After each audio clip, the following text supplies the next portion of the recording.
সালামু আলাইকুম এভরিওয়ান, সবাইকে স্বাগতম জানাচ্ছি আজকের ভিডিওতে। আজকে আমরা উদ্ভাস উইকলি এক্সাম 3 এটার হচ্ছে ফিজিক্স প্রশ্নটার সলিউশন দেখব 2025 সালের, যেটা অফলাইনে হয়েছিল। ওকে, তো নিউটনীয় বলবিদ্যার হচ্ছে সেকেন্ড অংশ, যেটা সেকেন্ড পার্ট, যেটা সেই পার্টটা থেকে প্রশ্নগুলো এসেছিল।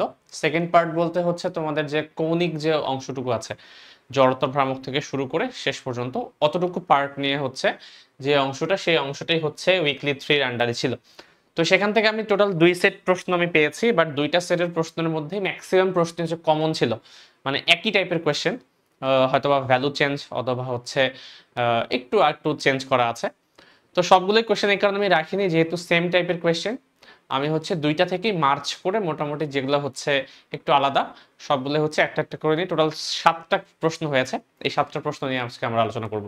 চলো প্রশ্নটা থেকে স্টার্ট করি। প্রথম যে প্রশ্ন দেয়া আছে, 5 একক এবং 8 একক ভরের দুইটা বস্তুর কথা বলা, এবং এই দুইটি বস্তুর বিন্দু ভরের স্থানাঙ্ক দেয়া আছে দুইটারই। এটা হচ্ছে প্রথমটার স্থানাঙ্ক, এটা হচ্ছে দ্বিতীয়টার স্থানাঙ্ক।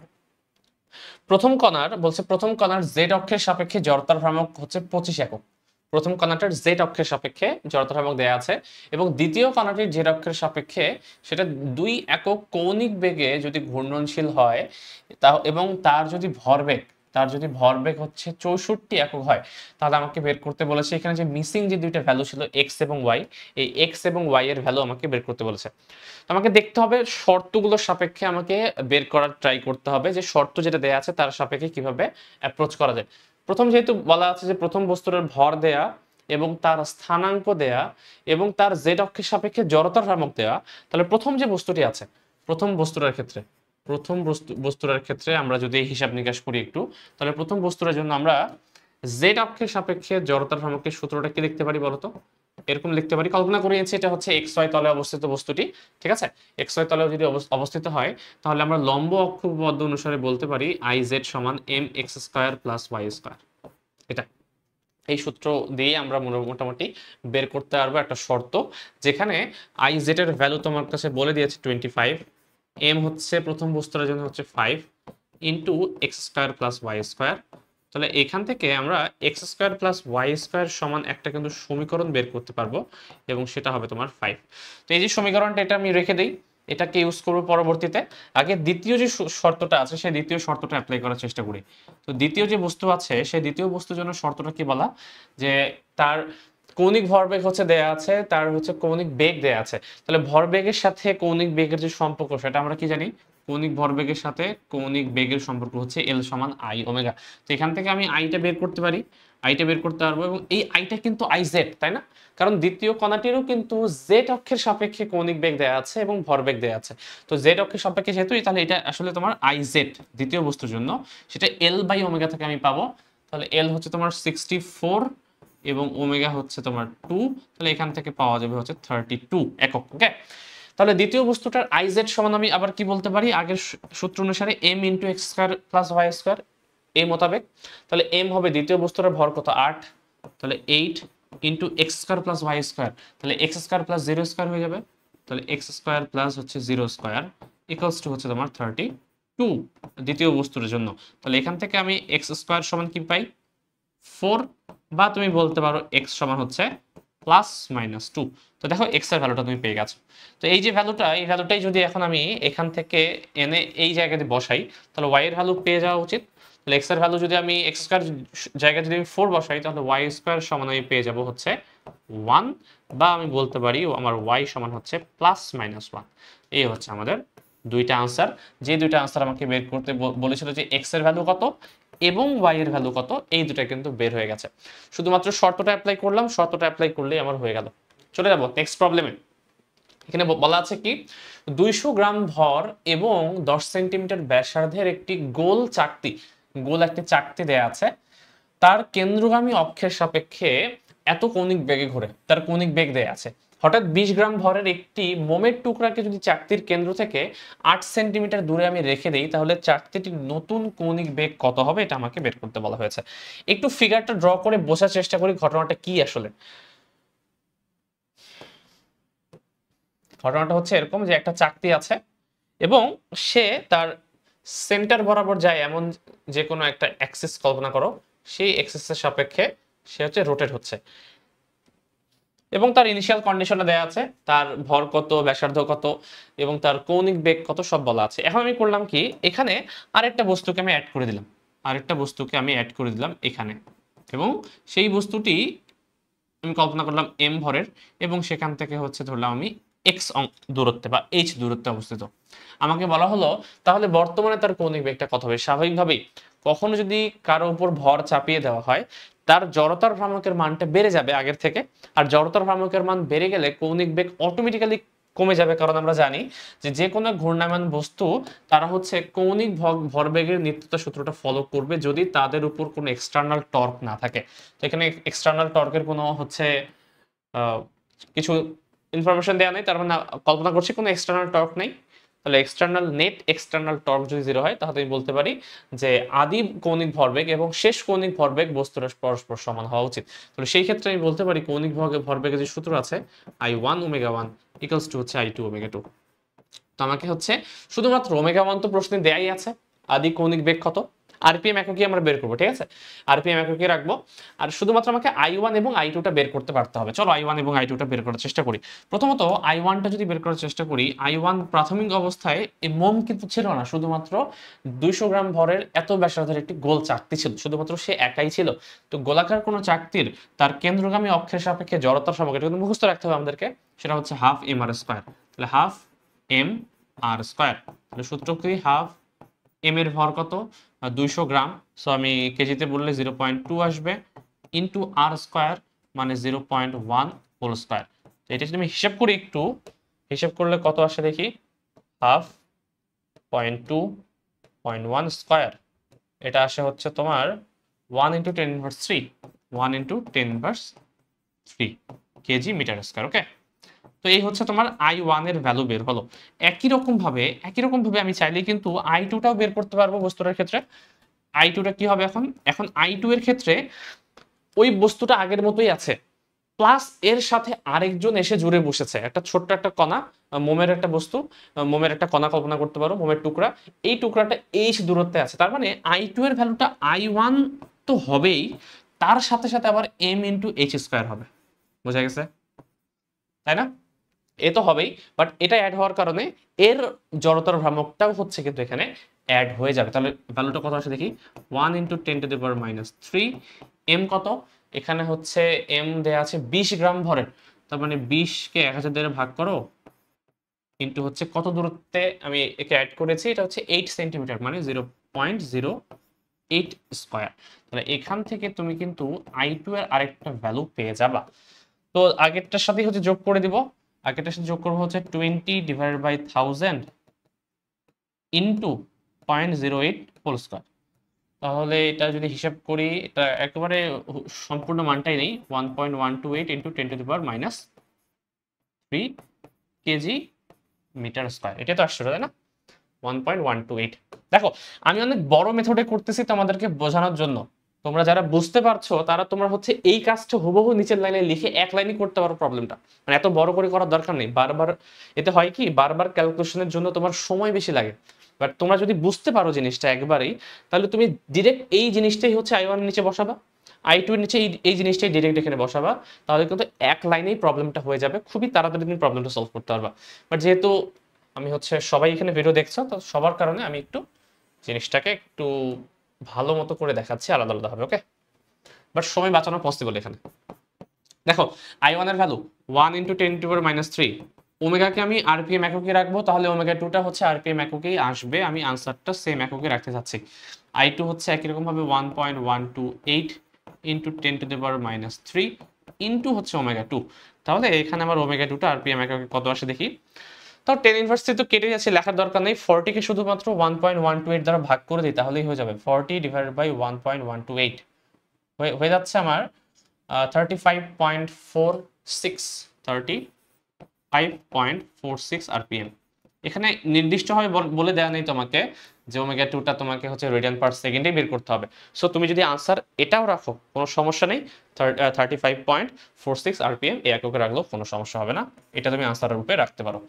যদি স্পেসিফিক ভাবে বলা থাকতো যে কৌণিক বেগটা রেডিয়ান পার সেকেন্ড এককে বের করতে হবে, তাহলে এটা করতে হবে, তোমাকে রেডিয়ান পার সেকেন্ড এককে বের করতে হবে। অথবা এই প্রশ্নটা যদি এমসিকিউতে চলে আসে, তাহলে অপশন যেভাবে দেয়া থাকবে তোমাকে সেই সাপেক্ষে বের করতে হবে। ওকে, থার্ড কোয়েশ্চেন, এটা খুবই সহজ। একটি সুতা সর্বোচ্চ এত টান সহ্য করতে পারে, এত কেজি ভরের একটি ঢিলকে ওই সুতা দ্বারা বেঁধে যদি 2 মিটার ব্যাসার্ধের একটি উল্লম্ব উল্লম্ব বৃত্তাকার পথে আমি প্রতি মিনিটে সর্বোচ্চ কত বার ঘোরাতে পারবো, এটা আমাকে বের করতে বলেছে।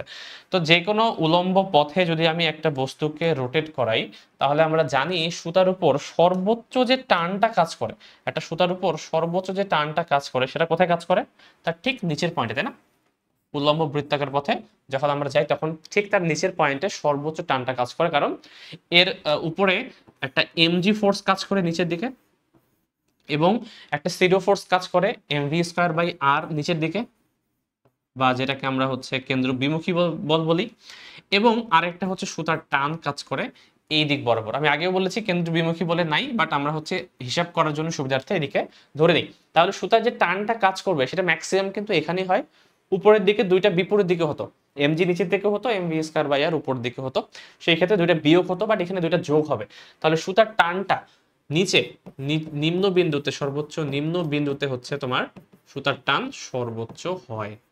তাহলে নিম্ন বিন্দুতে যদি আমি হিসাব করতে পারি তাহলে হচ্ছে উপরে গুলো আর হিসাব করা দরকার নেই, কারণ কেউ একজন কোন একটা সুতা যদি এই জায়গায় না ছিঁড়ে তাহলে বাকি কোথাও আর ছিঁড়বে না, তাই তো? কারণ এটা এখানেই সর্বোচ্চ তার উপর টান কাজ করছে। তাহলে নিম্ন বিন্দুতে আমি বলতে পারি টি সমান M G plus M V square by R. আমাকে কি বের করতে বলেছে, যেহেতু আমাকে প্রতি মিনিটে কতবার ঘোরানো সম্ভব এটা বের করতে বলেছে, তাহলে সহজ করে আমাকে ওমেগা বের করতে বলেছে। এক কাজ করি, এম ভি স্কয়ার বাই আর না বলে এটাকে আমরা কিন্তু এম ওমেগা স্কয়ার আরও বলতে পারি। এটাই আমি ইউজ করব কারণ আমার এখানে ওমেগা বের করতে হবে, তাই তাহলে এটাকে আমি এম ওমেগা স্কয়ার আর বলে দিই।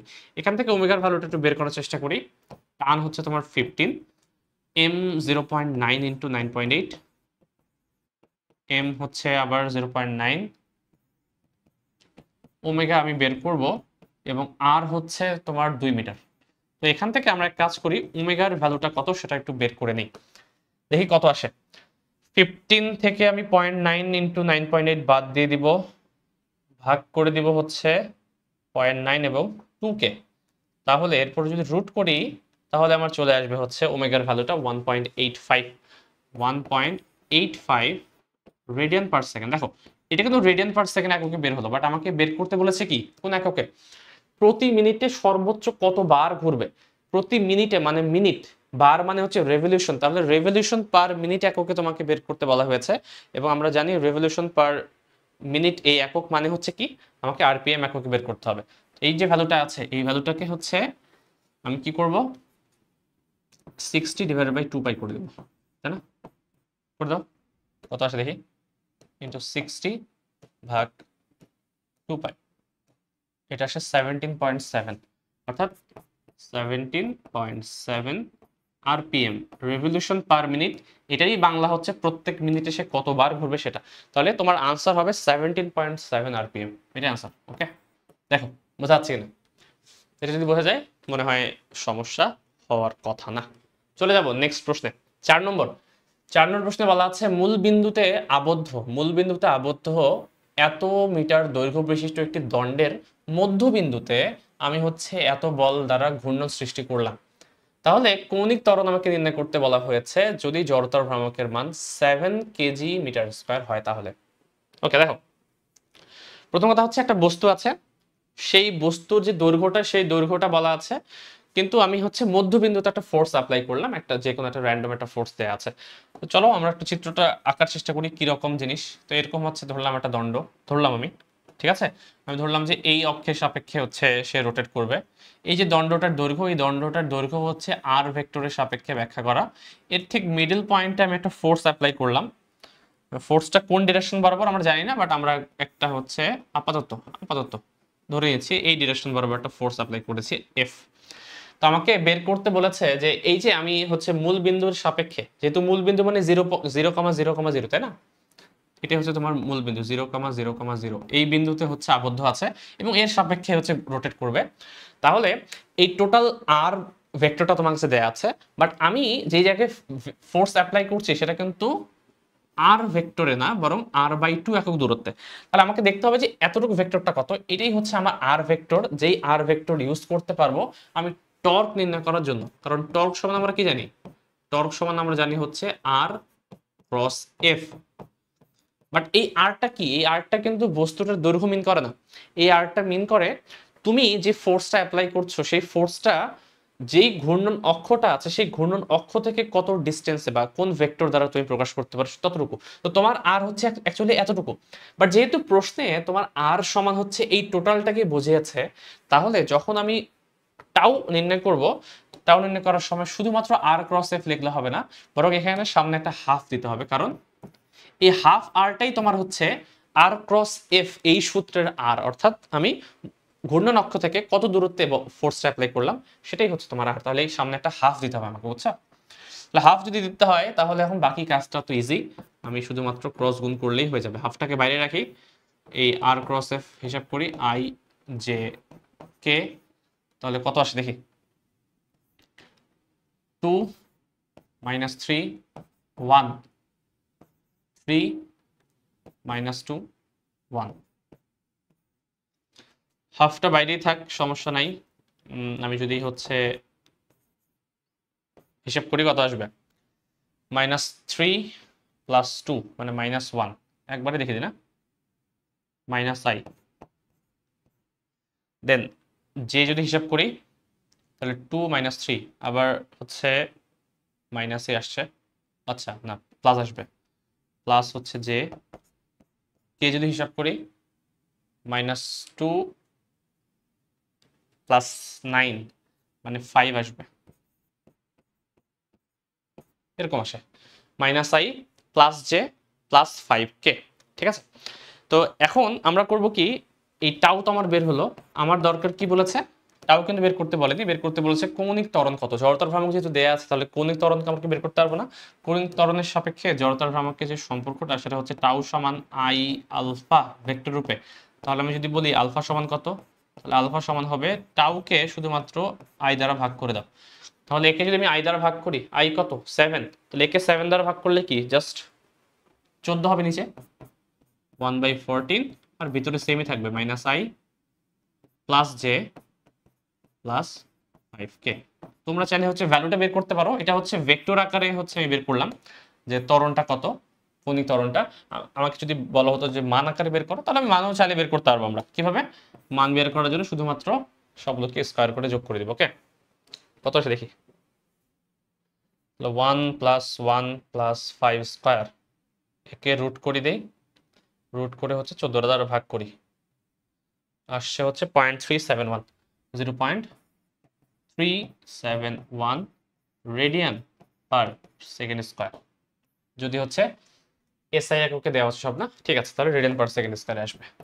দেখো এই হচ্ছে আনসার, হয় তোমরা এতটুকু রাখতে পারো অথবা চাইলে তুমি ভ্যালুটাও বের করতে পারো, কোনো সমস্যা হবে না, দুই ক্ষেত্রেই ফুল মার্কস পাওয়া যাবে আশা করি। 5 নম্বর প্রশ্নে বলা আছে কি, একটি নিরেট গোলকের কেন্দ্র থেকে 4 মিটার লম্ব দূরত্বে অবস্থিত অক্ষের সাপেক্ষে জড়তার ভ্রামক যদি এত দেওয়া থাকে, তাহলে গোলকটির ভর যদি এটা হয় তাহলে গোলকটির ব্যাসার্ধ কত। এই প্রশ্ন কেন করেছে আমি জানি না, এটা একেবারে একেবারে ইউনিভার্সিটি লেভেলের কোয়েশ্চেন হয়ে গেছে, মানে খুবই খুবই সিম্পল কোয়েশ্চেন। একটা গোলক বলা আছে, এখান থেকে একটা নির্দিষ্ট দূরত্বে আমাকে বের করতে বলেছে যে তার হচ্ছে জড়তার ভ্রামকের মানটা কত। তো এটা তো হচ্ছে আমরা এমনি পারবো সমান্তরাল অক্ষ উপপাদ্য অনুসারে। সমান্তরাল অক্ষ উপপাদ্য অনুসারে আমরা জানি যে আই সমান হচ্ছে IG + MH স্কয়ার, তাই না? ঠিক আছে, তো যেহেতু জড়তার ভ্রামক দেয়া আছে 130, এক কাজ করি, যেহেতু নিরেট গোলক তাহলে IG সমান আমরা কি জানি 2/5 mr square plus MH square, এবং আই হচ্ছে আই আকারে রেখে দিই, সমস্যা নেই। আই এর ভ্যালু দেয়া আছে 130, 2/5, ভর দেয়া আছে 5, আর বের করতে বলেছে আমাকে এম হচ্ছে কত, আবার 5, এইচ কত মিটার দূরত্বে, 4 মিটার লম্ব দূরত্বে, তাহলে 4 স্কয়ার, অর্থাৎ আর সমান কত আসবে 130 মাইনাস 5 × 16 ডিভাইডেড বাই 2, রুট করলে হয়ে যাচ্ছে, তার মানে 5 আসবে, আর সমান 5 মিটার। ঠিক আছে, ব্যাসার্ধ হচ্ছে 5 মিটার, আমাকে বের করতে বলেছে কেন্দ্র থেকে 4 মিটার লম্ব দূরত্বে। তার মানে ব্যাপারটা এরকম, ব্যাপারটা এরকম।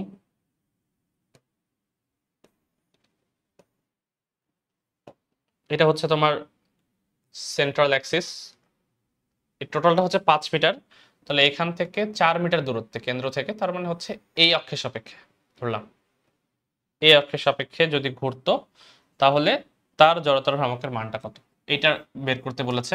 এটা হচ্ছে আমার আইজি, এটা হচ্ছে আমার আই যেটা আমি ধরেছি, এই টোটালটা হচ্ছে তোমার আর, আর এখান থেকে এতটুক এতটুক হচ্ছে আমার এইচ, এটা হচ্ছে আমার আর। ওকে, মানে চিত্র যদি আঁকি আমি, তাহলে চিত্র আঁকলে আমাকে এই অক্ষের সাপেক্ষে বের করতে বলা হয়েছে, জড়তার ভ্রামক দেয়া আছে, আমাকে বের করতে বলেছে, তাহলে ব্যাসার্ধটা কত হবে। সিম্পল স্ট্রেট ফরওয়ার্ড কোয়েশ্চেন, এবং আমি যে সূত্র অ্যাপ্লাই করলে আনসার পেয়ে যাচ্ছি। নেক্সট প্রশ্নে চলে যাব। নেক্সট প্রশ্নে কি বলা আছে দেখি। বলা আছে এটি রেল লাইনের বাঁকের ব্যাসার্ধ দেয়া, আর দেয়া আছে, পাতদ্বয়ের মধ্যবর্তী দূরত্ব দেয়া আছে, ঘন্টায় যদি এত বেগে চলে তাহলে প্রয়োজনীয় ব্যাংকিং এর জন্য লাইনের ভেতরের পাত থেকে বাইরের পাত কতটুকু উঁচু করতে হবে। এটাও তোমরা করে আসছো এই টাইপের জিনিস, তাই না? তো চিত্র যদি ড্র করি, চিত্র ড্র করলে এরকম হয় কিছু একটা। এটা ধরলাম আমি হচ্ছে আমার ব্যাংকিং অ্যাঙ্গেল থেটা, এটা হচ্ছে এইচ, এই টোটালটা হচ্ছে আমি কল্পনা করলাম হচ্ছে ডি। তো অনেক কিছু দেয়া আছে এখান থেকে। প্রথমত ট্যান থিটা সমান আমরা কি জানি, ট্যান থিটা সমান আমরা সূত্র জানি হচ্ছে ভি স্কয়ার ডিভাইডেড বাই আর জি। তো সেখান থেকে আগে বাকি সবগুলো ভ্যালু বের করে নিই। ট্যান থিটা সমান ভি স্কয়ার বাই আর জি। এখানে ভি এর ভ্যালু কত, ভি দেয়া আছে ঘন্টায় 56 কিলোমিটার পার আওয়ার বেগে, তাহলে ভি হচ্ছে তোমার 56 ইন্টু 1000 ডিভাইডেড বাই 3600। এখান থেকে আগে আমরা মিটার পার সেকেন্ডটা তো অন্তত বের করে নিই, তাহলে আসবে হচ্ছে 56, এটা কত আসে 15.55 আর কি, মানে 15.56 মিটার পার সেকেন্ড। এটা হিসাব করি, এখানে বসিয়ে দিই সবকিছু।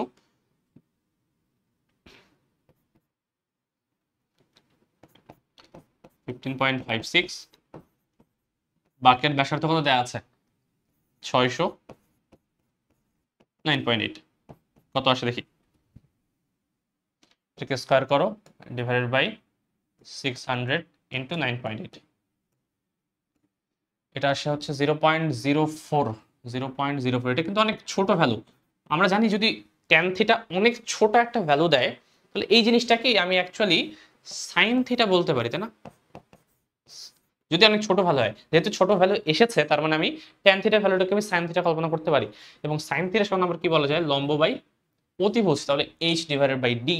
তাহলে এইচ ডিভাইডেড বাই ডি, এবং ডি এর ভ্যালু দেওয়া আছে যে দুইটা পাতের যে মধ্যবর্তী দূরত্ব সেটা হচ্ছে 1.4 মিটার। একটু 1.4 বসাই, এটা হচ্ছে 0.04। এখান থেকে আমি পেয়ে যাব আমার এইচ এর যে ভ্যালুটা, সাথে শুধুমাত্র গুণ করতে হবে 1.4, কত আসে 0.058 অলমোস্ট, বা তুমি গুণ করলে 0.056 আসবে আসলে, যেহেতু পয়েন্টের পর নিয়েছে তো এই কারণে অতগুলো আসছে। চাইলে এতটুকু বসাতে পারো, সমস্যা। তাহলে এক পাশ থেকে অন্য পাশ হচ্ছে তোমাকে এই পরিমাণ উঁচু করতে হবে, 0.056 মিটার। এটা রাখলে আনসার হয়ে যাবে, সমস্যা নেই। নেক্সট প্রশ্ন 7 নম্বর। এটি নিরেট সিলিন্ডার, এটাই লাস্ট মনে হয়। বাকি সব প্রশ্ন হচ্ছে খুবই সহজ ছিল, এবং অথবা এর সাথে রিলেটেড, মানে একই টাইপের কোশ্চেন বারবার এসেছে, এই জন্য সেগুলো আমি রাখিনি। এটি নিরেট সিলিন্ডারের ভর দেয়া আছে 60 কেজি, ব্যাসার্ধ দেয়া আছে, সিলিন্ডারের অক্ষের সাপেক্ষে, সিলিন্ডারটির অক্ষের সাপেক্ষে জড়তার ভ্রামক নির্ণয় করো। অক্ষের সাপেক্ষে এর জড়তার ভ্রামক, সিলিন্ডারের অক্ষ মানে হচ্ছে আমি যদি সিলিন্ডার কল্পনা করি, তাহলে সেই সিলিন্ডারের একেবারে হচ্ছে, আচ্ছা আমি এক কাজ করি, হাত দিয়ে আঁকি। এই যে মনে করো সিলিন্ডার, তাহলে এই সিলিন্ডারের একেবারে মাঝামাঝি যে অক্ষটা আছে, এই অক্ষের সাপেক্ষে জড়তার ভ্রামক নির্ণয় করতে বলছে। সূত্র কি, আই সমান হাফ এম আর স্কয়ার, তাই না? যদি আমি সিলিন্ডারের কথা বলি, সিলিন্ডার একেবারে হচ্ছে তার কেন্দ্রগামী অক্ষের সাপেক্ষে জড়তার ভ্রামকের সূত্র হচ্ছে এটা। তাহলে প্রথম পার্টটা তো আমার হয়ে যাবে হাফ, এম হচ্ছে 60, আর আর হচ্ছে তোমার 0.1 স্কয়ার। এখান থেকে আমার বের হয়ে আসবে হাফ 60.1 স্কয়ার 0.3। তাহলে জড়তার ভ্রামকের মান আসছে আমার 0.3 kg metre per square, metre square. প্রথম পার্ট শেষ। সেকেন্ড অংশে কি বলেছে একটু দেখি। সেকেন্ড অংশে বলেছে যে সিলিন্ডারটি যখন 10 মিটার পার সেকেন্ড বেগে আনুভূমিকভাবে গড়াতে থাকে তখন এর মোট গতিশক্তির কত শতাংশ রৈখিক গতিশক্তি হবে। শুধুমাত্র পার্সেন্টেজ যেহেতু বের করতে বলেছে, আসলে বেগের মানটা এক্সট্রা দেওয়া। বেগ যদি দেয়া নাও থাকে তবুও আমি এই প্রবলেমটা করতে পারবো, কারণ এখানে বেগ আসলে লাগবে না, যেহেতু পার্সেন্টেজে বের করতে হবে। দেখো এখানে দুইটা জিনিস আছে। একটা হচ্ছে আমি যদি টোটাল এনার্জির কথা বলি, টোটাল এনার্জি মানে কি, একটা গতিশক্তি হচ্ছে তোমার লিনিয়ার হবে, আর একটা গতিশক্তি তোমার হচ্ছে রোটেশনাল হবে, তাই না? দুইটা। লিনিয়ার এনার্জিটার ভ্যালু কত আমরা জানি, হাফ এমভি স্কয়ার, এবং রোটেশনাল এনার্জির ক্ষেত্রে আমরা জানি হাফ আই ওমেগা স্কয়ার হবে, তাই তো? এটাই হচ্ছে সূত্র। তাহলে টোটাল এনার্জির ইকুয়েশনটা আমি শুধুমাত্র ভি স্কয়ারের সাপেক্ষে বের করতে চাই, শুধুমাত্র ভি এর সাপেক্ষে। তাহলে কি করব, আমি এক কাজ করব, এটাকে হাফ এমভি স্কয়ারটাকে এইভাবে রাখবো, আর এখানে আই এর পরিবর্তে আমি হাফ এম আর স্কয়ার লিখে দিব, হাফ এম আর স্কয়ার, কারণ আমরা জানি এর সাপেক্ষে একটু আগে বের করলাম। এবং ওমেগার পরিবর্তে আমি v by r, v square by r square লিখে দিব। তাহলে এখানে আর স্কয়ার কেটে যাবে, থাকবে হচ্ছে তোমার 1/4 এমভি স্কয়ার। দেখো তো, তুমি যদি এমভি স্কয়ার পার্টটুকু কমন নাও তাহলে এখানে হচ্ছে হাফ থাকবে আর এখানে 1/4 থাকবে, এবং এখানে হয়ে যাবে তোমার এম ভি স্কয়ার। তুমি যদি যোগ করো এটা হয়ে যাবে তোমার 3/4 এমভি স্কয়ার। এটা হচ্ছে তোমার টোটাল এনার্জিটা, তাই না? আমাকে বের করতে বলেছে টোটাল যে এনার্জিটার ভ্যালু, এটা রৈখিক গতিশক্তির কত গুণ। তাহলে টোটাল এনার্জিটা রৈখিক এনার্জিটার কত গুণ হবে, এই কাজ ইউজ না করি, এটা ইউজ করি। তাহলে আমি বলতে পারবো যে টোটাল এনার্জিটা রৈখিক যে এনার্জির, লিনিয়ার এনার্জির, এটা হচ্ছে আমি যদি এই ভগ্নাংশটা হিসাব করি, এটা হবে তোমার 3/4 এমভি স্কয়ার ডিভাইড বাই, এটা তো হাফ এমভি স্কয়ার ছিল শুধুমাত্র, তাই না? Half MV square. তাহলে এমভি স্কয়ার কেটে যাবে, এটা উপরে যদি উঠে দাও তাহলে 3/4 ইন্টু হচ্ছে 2/1, সো এটা আসবে তোমার কত, 3, আচ্ছা আচ্ছা আমি উল্টা করলাম মনে হয়, এটা তো বেশি 100% বেশি চলে আসছে, উল্টা করছি। এটা বলছে যে রৈখিক গতিশক্তিটা মোট গতিশক্তির কত, তাহলে এটা উল্টা হবে, লিনিয়ারটা উপরে হবে, মোটটা নিচে হবে। এখন তো ঠিক হবে। দেখো তো এটা হচ্ছে লিনিয়ারটা তো হাফ এমভি স্কয়ার, আর টোটালটা আমার আসলো 3/4 এমভি স্কয়ার। তাহলে এমভি স্কয়ার কেটে যাবে, এখানে আসবে তোমার হাফ এবং হচ্ছে 4/3।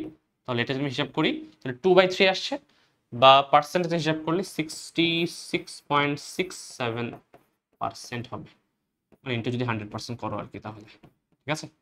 তাহলে এই হচ্ছে তোমার আনসার, যে লিনিয়ার যে গতিশক্তিটা আছে সেটা টোটাল যে গতিশক্তির, সেটা পার্সেন্টেজ এককে এটা আনসার আসবে 66.67%, অর্থাৎ 3/2 অংশ। ওকে, এই হচ্ছে আনসার।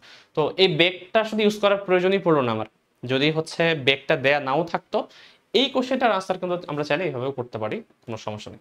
এইটুকুই হচ্ছে আমার আনসার হবে। দেখো এই হচ্ছে 7টা প্রশ্ন। এবারের প্রশ্নগুলো খুব একটা টাফ আসেনি আমার কাছে, আমি যতগুলো প্রশ্ন পেয়েছি আমার মনে হয় না বাকি সেটগুলোও খুব একটা টাফ ছিল। যারা তোমরা পরীক্ষা দিয়েছো তারা তোমরা আমাকে জানাতে পারো যে প্রশ্নগুলো তোমাদের কাছে কেমন লেগেছে, ঠিক আছে? এটাই আজকের ভিডিও এখানে রাখছি আমি। আগামী ক্লাসে অন্য কিছু নিয়ে কথা হবে, সেই প্রতি সবাই ভালো থাকো। আসসালামু আলাইকুম।